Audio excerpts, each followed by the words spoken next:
So the country just voted. That's right. And even though it wasn't the red wave that we thought and we were hoping for, Republicans still had one big victory. And that, of course, was firing Nancy Pelosi. That's right. Republicans will take control of the House of Representatives on January 3rd and start to put a check on the out-of-control tyranny coming from the executive branch. Or at least that's what we hoped they would do.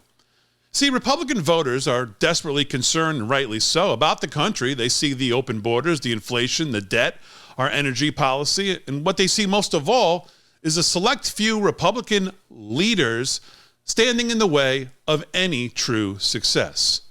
And the number one impediment to any success for the Republicans is one Mitch McConnell, who is affirmatively anti the conservative movement.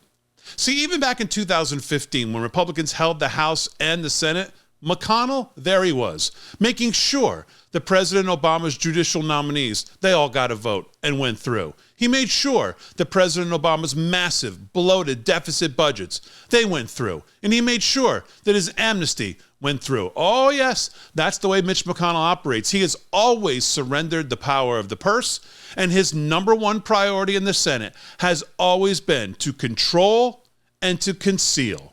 McConnell has continuously ranked as the country's least popular politician, and that's saying something because that's behind Biden, Harris, Pelosi, Schumer. His favorability ratings are always right around skim milk.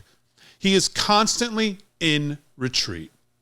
Now Mitch McConnell is at it once again. This time in a lame duck session, here he is, ushering through all the Democrats' utopian wish list before Republicans can even take control. A 4,000-plus page omnibus bill that is nothing more than a collection of special interest handouts and fuel for the fire of inflation and the woke leftist establishment. And as you can see here, Richard Stern, who works over at the Heritage Foundation, says some of my colleagues at Heritage and I went through the omnibus and found just a few of the absurd provisions.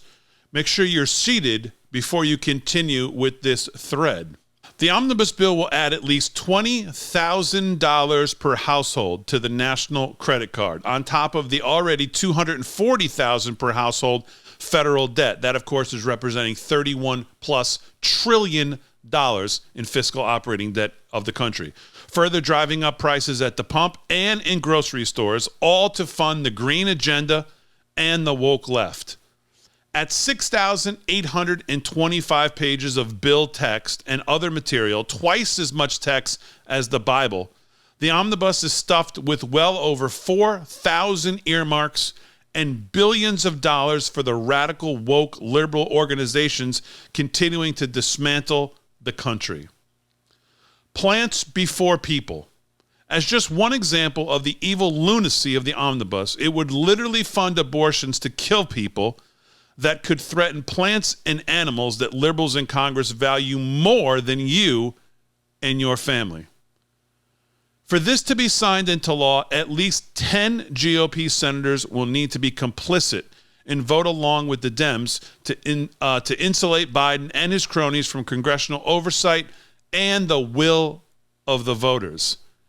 These are just the tip of the iceberg of what's alarming with this bill.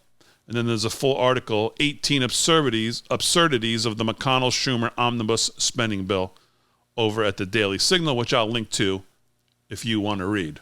So, folks, the point here is this. The nation and the GOP continue to both suffer as a result of the unwillingness and inability for Mitch McConnell to effectively defend either. He is consumed with consolidating his own power. He's consumed with silencing opponents who dare challenge his iron-fisted rule.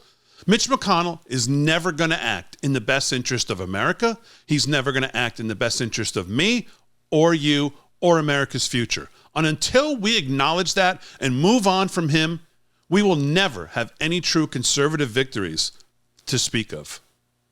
All right, as always, this video is brought to you by our friend Mike Lindell, MyPillow, mypillow.com/LFS6B. For all the best deals for the LFS6B audience, use our code LFS6B at checkout for 10 to 60% off. Thanks, everybody, and I'll see you in the next one.